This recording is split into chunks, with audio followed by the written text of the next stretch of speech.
Hi, welcome to IR Magazine's Wednesday Winners series, where we interview IR Magazine award winners from around the world in a socially distanced manner on Zoom.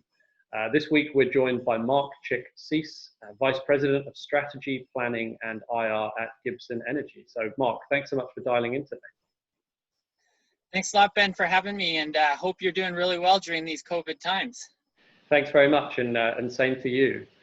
So, Mark, you've been on a bit of a roll at the IR Magazine Awards in Canada during the last couple of years, having picked up most progress in IR, first at Veresen in 2018 and then at Gibson Energy in 2019.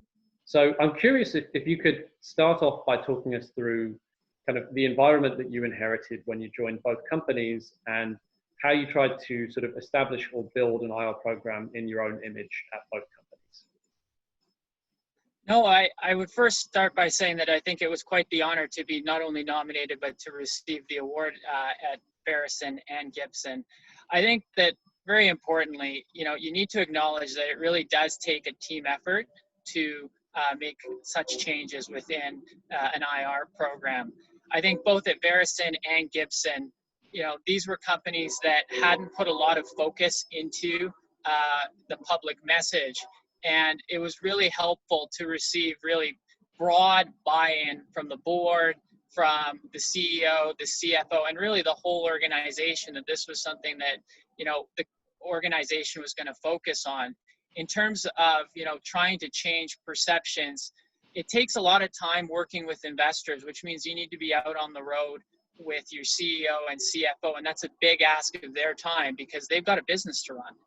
I think the other thing that really positioned both companies well for changing the perception is how the IR function was structured within the organization, in that it was combined with the strategy and planning function. And by doing that, IR was able to really stay current on everything that's going on in the organization, really be at the table for a lot of the meetings, which meant that, of course, investors want to talk to your CEO and CFO, but if they're not available, if they can get 80–90% of that information and have it current, reliable, and consistent, then that makes IR very helpful to them. So I think that, it was really a combination of those factors and just a lot of time listening to the market, listening to analysts, and then trying to respond to those requests. Sure. And did you inherit that kind of environment? You mentioned that management and board buy-in is extremely important in being able to sort of build an IR program that is effective.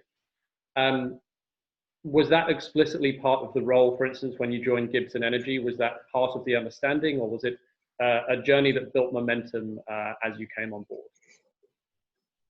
I think that, it was somewhere probably in between. I think rarely is IR the first priority of an organization, but you have to appreciate that the company, a willingness to change is very valuable. And so once an organization articulates a willingness to change, then, as long as you can keep that momentum, you can create a lot of good. I think at Veresen specifically, I think the board recognized and management recognized that, they weren't being effective with their message. So there was an opportunity to change, not the strategy, but how the message was being made available to investors, and really, what information and how that information was passed on.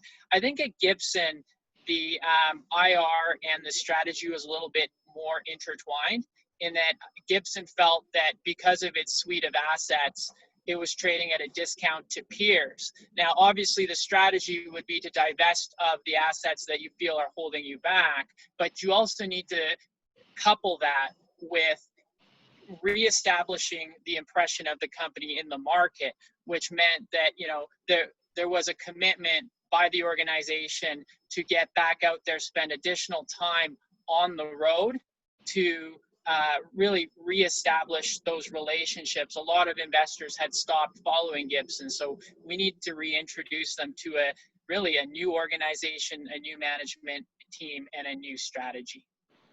Yeah, and it's interesting, something that came through in the research for both the 2018 and 2019 awards as it relates to your work at Veresen and Gibson Energy is sort of how approachable the IR team was, and how approachable you were, and how knowledgeable you were in at both companies, and that really came across in the research.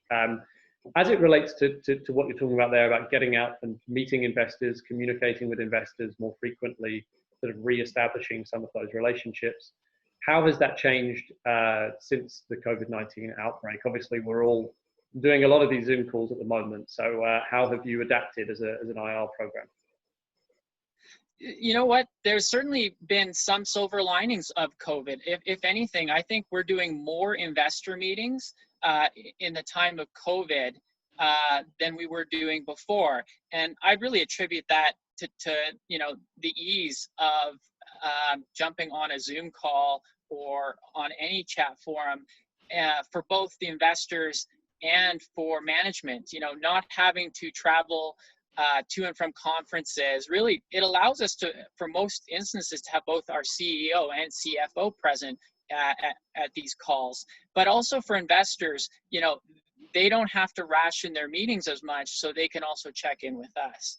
I think the downside has been that, oftentimes it's easier to build relationships in person, and even sometimes in less formal settings that often accompany conferences and other functions.